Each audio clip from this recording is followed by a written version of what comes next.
ओरछा नरेश महाराजा मधुकर शाह, उन्हें श्री स्वामी हरिदास जी ने यह आशीर्वाद दिया था कि तुम्हें ओरछा में ही वृंदावन का अनुभव होगा।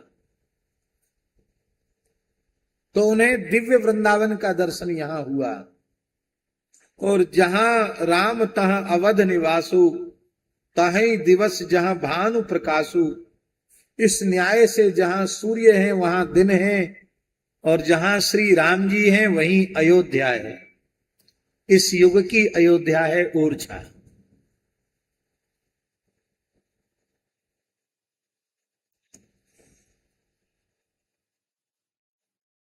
भक्ति काल में 16वीं सदी में महाराज मधुकर शाह की परम भक्तिमती महारानी कुंवर गणेश बाई, उनकी भक्ति पर रीझ कर, उनके प्रेम को स्वीकार करके राम जी अयोध्या से चलकर वृंदावन आए, ओरछा आए। ऐसे वैसे नहीं आए, गाजे बाजे से आए। महाराज मधुकर शाह कृष्ण भक्त थे। वे प्रतिवर्ष वृंदावन जाते थे, मथुरा जाते थे। और आपको ये जानकर बहुत प्रसन्नता होगी, महाराज मधुकर शाह ने मथुरा में उत्सव किया था। 81 मन स्वर्ण का दान ब्राह्मणों को किया था। कितना? उसका शिलालेख आज भी मथुरा में लिखा हुआ है। आज भी यमुना जी के घाट पर तुला घाट है, जहां उन्होंने 81 मन स्वर्ण का दान किया था। 1 महीने कार्तिक का कल्पवास किया। फिर जब दान करने की इच्छा हुई तो मधुकर शाह महाराज के 9 पुत्र थे, जो अलग अलग रियासतों के राजा थे। तो इनका भी धन धाम की सेवा में लगे। इस भाव से उन्होंने अपने 9 पुत्रों को कहा कि हमने तो यहां सेवा की ही है गौ ब्राह्मण ब्रजवासियों की, तुम लोग भी आकर कुछ दान पुण्य करो। क्या दान? बोले स्वर्ण दान करना है। तो एक एक पुत्र को 1-1 मन सोना लाने की आज्ञा दी थी। 9 पुत्र थे, 9 मन सोना। पर वे अपने पिता के इतने भक्त थे, उन्होंने कहा दूसरे भाइयों पर भार क्यों पड़े, हम ही 9 मन लेके पहुंचते हैं। तो प्रत्येक पुत्र 9-9 मन स्वर्ण लेकर के पहुंचा बुंदेलखंड से। कितना महाराज जी? और 81 मन स्वर्ण। महाराज ने भी अत्यंत उदारता पूर्वक उसमें से 1 तोला भी नहीं बचाया। 81 मन स्वर्ण का दान वहां किया। यह है हमारे भारतवर्ष की प्राचीन समृद्धि का इतिहास। कागज के रुपए नहीं चलते थे, स्वर्ण मुद्राएं यहां चलती थी, रजत मुद्राएं यहां चलती थी। और इतिहास के जानकार लोग जानते हैं, मधुकर शाह महाराज के पुत्र महाराजा वीर सिंह जूदेव हुए, जिनका कालखंड बुंदेलखंड के स्वर्ण युग के नाम से जाना जाता है। उन महाराज वीर सिंह जूदेव ने कृष्ण जन्मभूमि मंदिर, जो मुगलों ने तोड़ दिया था, उसका पुनर्निर्माण महाराजा वीर सिंह जूदेव ने कराया। बहुत विशाल मंदिर बनाया। और उस मंदिर की प्रतिष्ठा में फिर महाराज वीर सिंह जूदेव ने भी 81 मन स्वर्ण का दान किया। ब्रजमंडल में 84 इमारतें बनाई, कुंडों का, सरोवरों का जीर्णोद्धार किया। 84 निर्माण किए ब्रज में उन्होंने। बड़े प्रतापी थे महाराजा वीर सिंह जूदेव। फिर वीर सिंह जूदेव का जो बनाया हुआ कृष्ण जन्मभूमि का मंदिर था, जिसका वर्णन संस्कृत के प्राचीन ग्रंथ वीर मित्रोदय में प्राप्त होता है। वीर मित्रोदय का प्रतिष्ठा प्रकाश नामक प्रकरण, उसमें पूरे सन संवत और पूरे इतिहास का वर्णन है। ये मित्र महर्षि नाम के विद्वान उनकी राजसभा के पंडित थे, राजगुरु थे मित्र महर्षि। तो उन्होंने कहा इस समय भयंकर मुगल काल चल रहा है, हिंदू धर्म के प्राचीन ग्रंथों पर बड़ा संकट है, पता नहीं आगे कैसा समय आ जाए, परस्पर हिंदू राजाओं में फूट है, हिंदू शक्ति संगठित नहीं है, इसके लिए कोई एक ऐसा ग्रंथ बनाओ जिसमें सनातन धर्म के स्वरूप का सांगोपांग वर्णन हो, कोई अंश ऐसा न हो जिसकी चर्चा उसमें न हो। तब मित्र महर्षि ने एक महाभारत के जैसा विशालकाय ग्रंथ, 1,00,000 श्लोकों से अधिक श्लोक वाला ग्रंथ, वीर मित्रोदय नामक ग्रंथ इसी ओरछा की धरती पर लिखा गया, जिसे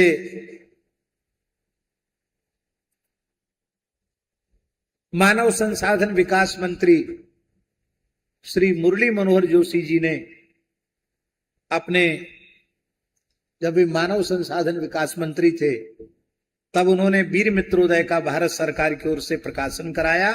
आज भी वह ग्रंथ भारत सरकार के यहाँ लाल बहादुर संस्कृत विद्यापीठ में प्राप्त होता, पुस्तकालयों के लिए प्राप्त होता।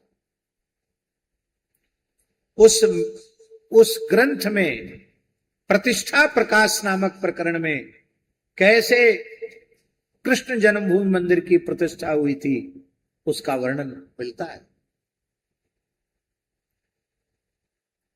बाद में औरंगजेब का समय आया तो वीर सिंह जी महाराज ने जो मंदिर बनाया था उसको फिर औरंगजेब ने तोड़ करके एक ईदगाह के रूप में परिणत किया और प्राचीन मंदिर की प्रतिमाओं को आगरा में जामा मस्जिद की सीढ़ियों में चिनवाया। आज भी वहां खोदने से मूर्तियां प्राप्त होंगी, आज भी मूर्तियों को उल्टा करके चिनवाया गया है सीढ़ियों में। अभी आंदोलन चल रहा है कि जैसे राम जन्मभूमि का दिव्य भव्य मंदिर बना है, ऐसे ही कृष्ण जन्मभूमि पर श्री कृष्ण लला का दिव्य भव्य मंदिर बने।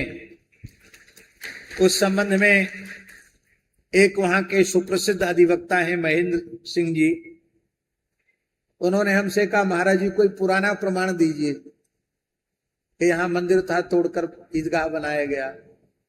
मंदिर था ये पुराना प्रमाण। तो मैंने उनको वीर मित्रोदय ग्रंथ बताया और उस वीर मित्रोदय इतिहास ग्रंथ के साक्ष्य उन्होंने न्यायालय में प्रस्तुत किए और भगवत कृपा से, राम राजा सरकार की कृपा से न्यायालय की ओर से ही यह पवित्र निर्णय आएगा, क्योंकि इतने साक्ष्य हमारे पक्ष में हैं कि श्री कृष्ण जन्मभूमि मंदिर निर्माण की जो बाधाएं वे भी दूर होंगी और दिव्य भव्य श्री कृष्ण भगवान का मंदिर कृष्ण जन्मभूमि पर निर्मित होगा। तो महाराज मधुकर शाह बड़े भक्त थे, बड़े धर्मात्मा थे और बड़े वीर थे। उनकी कथा, उनका इतिहास हमको नहीं कहना है, हम केवल स्मरण दिला रहे हैं। वृंदावन के महान रसिकाचार्य विशाखा सखी के अवतार श्री हरिराम व्यास जी भी ओरछा के ही थे और यहां के राजगुरु थे। मधुकर शाह उन्हीं के शिष्य थे। जब उनके गुरुदेव वृंदावन चले गए तो वे भी बार बार अपने गुरु का दर्शन करने वहां जाते थे। महारानी से आग्रह करते थे कि तुम भी वृंदावन चलो, पर उसी समय महारानी कुंवर गणेश वे अयोध्या जी जाती थी। वो कहती थी आप पहले हमारे साथ अयोध्या जी चलिए, वो कहती आप पहले हमारे साथ वृंदावन चलिए, और दोनों अपने अपनी दिशा में चले जाते थे। एक बार महारानी का मन अधिक लग गया अयोध्या जी में और महारानी वहां से लौटकर नहीं आई। तो महाराज ने संदेश भेजा, पत्र भेजा मधुकर शाह महाराज ने, और उस पत्र की समाप्ति में एक ऐसी बात लिख दी जो महारानी को लग गई। यहां की भाषा में तो लोग दूसरे तरह की बात कहते हैं, लेकिन सच्ची बात यह है, यहां के लोग तो ऐसा भी कह देते हैं कि अब की बात तो खसम को लेके ही आओगी लगता है, लेकिन यह बात कहना उचित नहीं है। उसका कारण यह है कि महारानी कुंवर गणेश बाई का राम जी के प्रति वात्सल्य भाव था, पुत्र भाव था उनके प्रति, इसलिए इस प्रकार की बात कहना उचित नहीं है। महाराज ने पत्र में लिखा कि तुम्हारा मन तो अयोध्या में इतना अधिक लग गया है, लगता है इस बार बिना राम जी को लिए ओरछा लौटोगे ही नहीं। ओरछा लौट के आओगी तो राम जी को साथ ही लेके आओगी। महारानी इतनी भक्तिमती थी, भगवान श्री राम की उन्हें अनुभूति हुआ करती थी। उन्होंने भगवान से प्रार्थना की कि प्रभु आप ओरछा चलिए। राम जी ने कहा संभव नहीं है। महारानी ने अनशन व्रत ले लिया, अन्न जल का त्याग कर दिया, और ये संवत 1631 की मंगलवार की रामनवमी की पवित्र तिथि की घटना है कि महारानी ने निश्चय किया कि जब प्रभु नहीं चलते हैं तो संवत 1631 चैत्र शुदी रामनवमी मंगलवार, उस दिन महारानी कुंवर गणेश बाई ब्रह्म वेला में माने 4 बजे सरयू जी में कूद गई। जीवित जल समाधि लेने के विचार से सरयू जी में कूद गई और राम जी उनका हाथ पकड़ करके अथाह सरयू जी के जल से उनको बाहर अलाए, और महारानी जब बैठ गई तो राम जी उनकी गोद में बैठ गए। बोले अब तुम्हारी भक्ति से हम तुम्हारे हाथ बिक गए हैं, अब हम ओरछा चलने के लिए तैयार हैं, लेकिन तुम यह मत सोचना कि ओरछा जाने से, हमारे जाने से ओरछा बहुत आबाद हो जाएगा, उजड़ जाएगा। ये परीक्षा थी भगवान की कि तुम्हें राज्य से प्रेम है या मुझसे प्रेम है। तो उन्होंने कहा नगर बसे चाहे उजड़े, इसकी हमें कोई परवाह नहीं, पर इस कराल कलिकाल में भी भक्तों के भाव को स्वीकार करके आप अपनी जन्मभूमि अयोध्या छोड़कर ओरछा निवास करते हैं, इस भाव के जागरण के लिए आप चलिए। भगवान बोले हम इतने प्रसन्न हैं कि वहां जाने के बाद मेरी सेवा पूजा बढ़िया नहीं होगी। 24 घंटे में 1 लोटा जल और 1 कड़ुए तेल का दीपक भी हमारे सामने रख दिया जाएगा तो भी हम ओरछा त्याग कर नहीं जाएंगे। पर बात यह है कि हमको ऐसे ले चलोगी तो नहीं जाएंगे।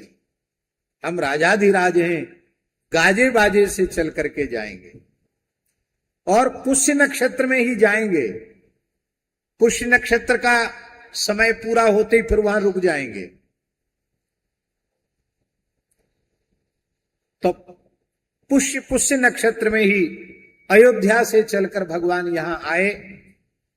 प्रत्येक महीने में 1.5 दिन के लिए पुष्य नक्षत्र आता है। भगवान महीना भर में 1.5 दिन चलते थे, बाकी वहीं विराजते थे। इसके पीछे रहस्य क्या था? इसके पीछे रहस्य ये था कि जहां भगवान 1.5 महीने तक विराजते थे वहां हजारों साधु संत, अयोध्या से 1000 संत राम जी के साथ चलकर महारानी के साथ आए थे। अनेक ब्राह्मण आए थे, ओरछा की प्रजा थी, हजारों लोगों के समूह के साथ चलते थे। तो जहां जहां भगवान विराजते वहां के लोग दर्शन करते और वे भी अनुभव करते कि एक महारानी की भक्ति पर आकृष्ट होकर भगवान स्वयं पैदल चल, भगवान पालकी में बैठ करके ओरछा तक जा रहे हैं। तो महारानी की भक्ति को पूरे भूमंडल में व्याप्त करते हुए, प्रसिद्ध बनाते हुए भगवान श्री राम यहां पधारे। लगभग 13 महीना भगवान को यहां आने में लगा। तब तक ये मंदिर का निर्माण हुआ, जो चतुर्भुज मंदिर है।